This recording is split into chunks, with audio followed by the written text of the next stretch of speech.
Universidade Federal de São Paulo e a videoaula a seguir tratará de assuntos como laços e tipos, mais especificamente números, na linguagem Python.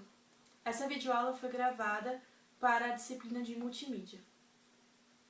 Bom, antes de começarmos a falar sobre laços utilizando a linguagem Python, é interessante começarmos falando um pouquinho sobre o que são os laços e para que eles são utilizados. O laço é um recurso que permite a execução de um bloco de código por uma certa quantidade de vezes. Eles são geralmente utilizados para processar coleções de dados, como linhas de um arquivo ou registros de um banco de dados, que precisam ser processados por um mesmo bloco de código. Ou seja, toda vez que parte do seu código precisar ser repetida mais de uma vez, você pode utilizar os laços. Para tentar ilustrar melhor um pouquinho sobre como funciona o for, vamos ver essa imagem.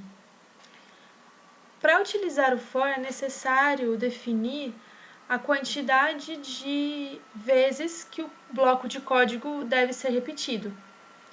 Essa quantidade de vezes nós vamos chamar de lista.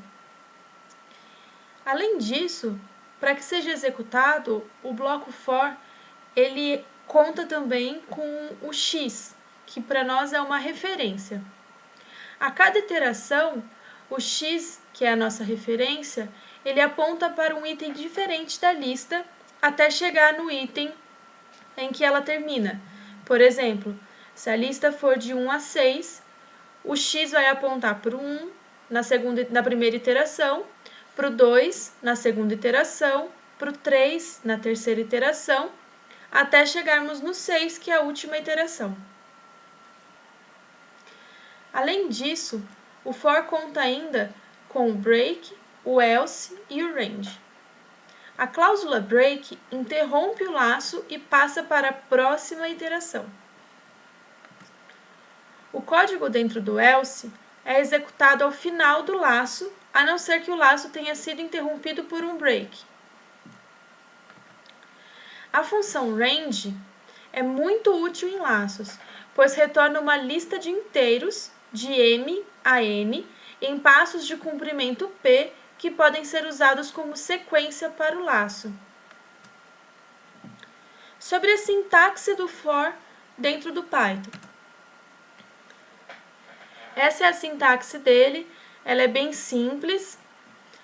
Você define primeiro a variável de referência e depois a sequência que pode ser definida utilizando o range, como pode ser visto no exemplo abaixo.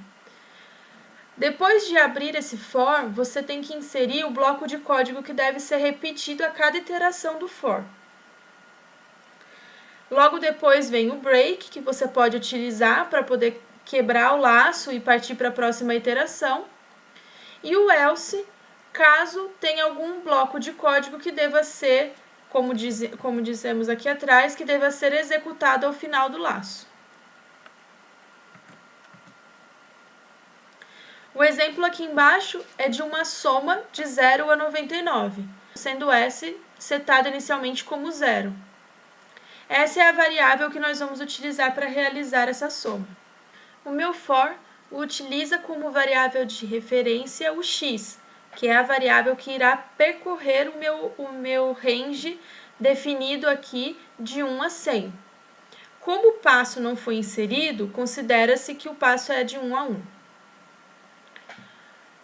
Abaixo eu inseri o bloco de código que eu quero que seja repetido 100 vezes, que é a soma da minha variável s, que vai armazenar a soma final, anteriormente setada como 0, mais o valor do meu x. Isso mesmo, quando você estiver realizando um for, você consegue utilizar o valor da sua variável de referência dentro do próprio código que vai ser repetido. Isso é feito algumas vezes para poder realizar, por exemplo, essa soma aqui nos somatórios ou como referência também em vetores.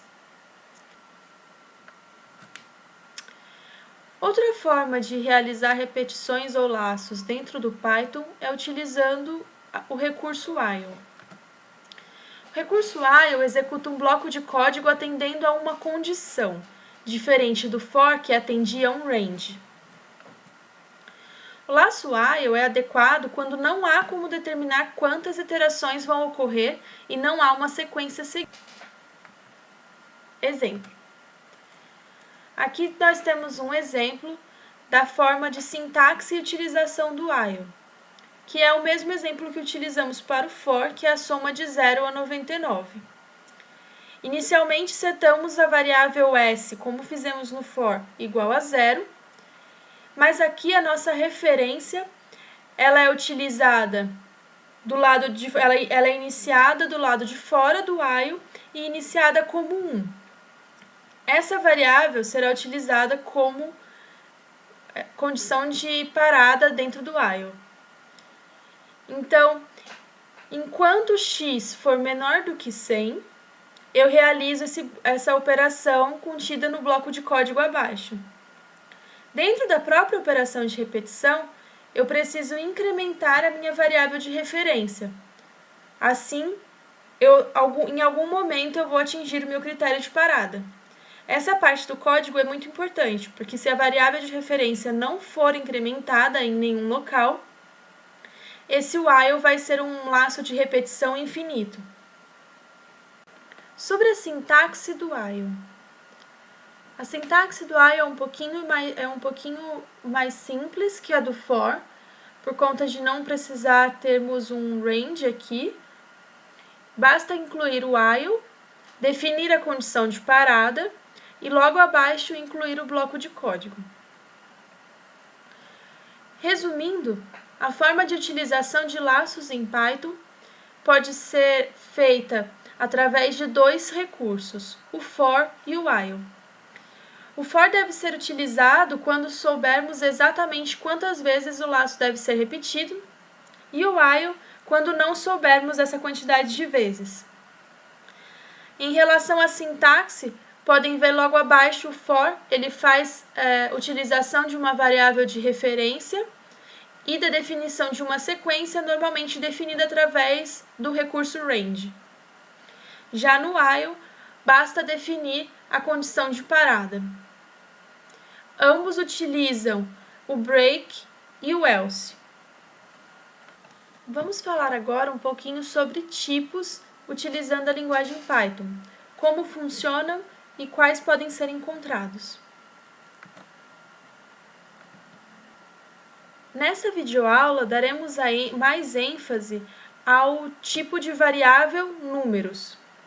Outras videoaulas abordarão os outros tipos de variáveis que temos dentro do Python. Como falado anteriormente, existem vários tipos simples de dados pré-definidos no Python, tais como números, que podem ser inteiros, reais ou complexos, que são o principal tipo que irá ser abordado nesta videoaula. E também temos o tipo texto. Além disso, existem ainda alguns tipos que funcionam como coleções.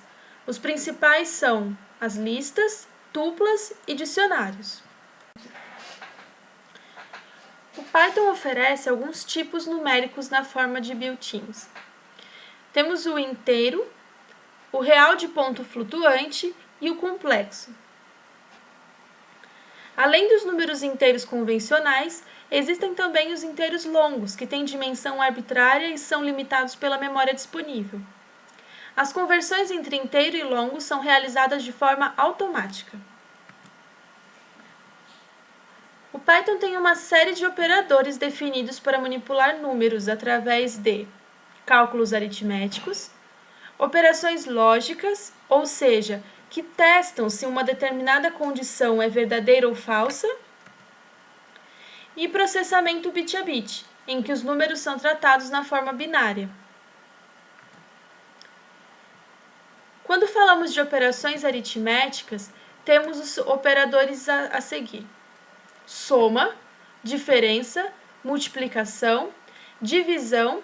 Entre dois números inteiros funciona igual à divisão inteira. Em outros casos, o resultado é sempre real.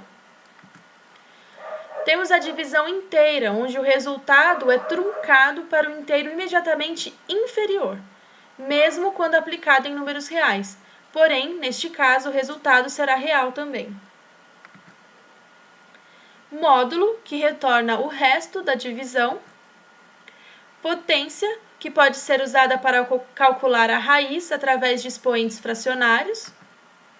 Positivo e negativo. Em relação às operações lógicas, temos menor, menor ou igual, maior ou igual e diferente. Em relação às operações bit a bit, temos o deslocamento para a esquerda, deslocamento para a direita e bit a bit, ou bit a bit, e ou exclusivo bit a bit, além da inversão. Ainda falando sobre números, antes de finalizarmos, além dos operadores, também existem algumas funções built-in para lidar com tipos numéricos. Temos a função ABS, que retorna o valor absoluto do número, OCT, que converte para octal, Hex, que converte para hexadecimal, POL, que eleva o número por outro, Round, que retorna um número real com arredondamento especificado. Os outros tipos mencionados anteriormente serão tratados nas aulas seguintes. É isso, pessoal. Muito obrigada. Hoje nós falamos sobre for, while e um pouquinho sobre tipos, mais especificamente sobre os tipos numéricos. Espero que vocês tenham gostado e que tenham conseguido absorver esse conteúdo. Obrigada!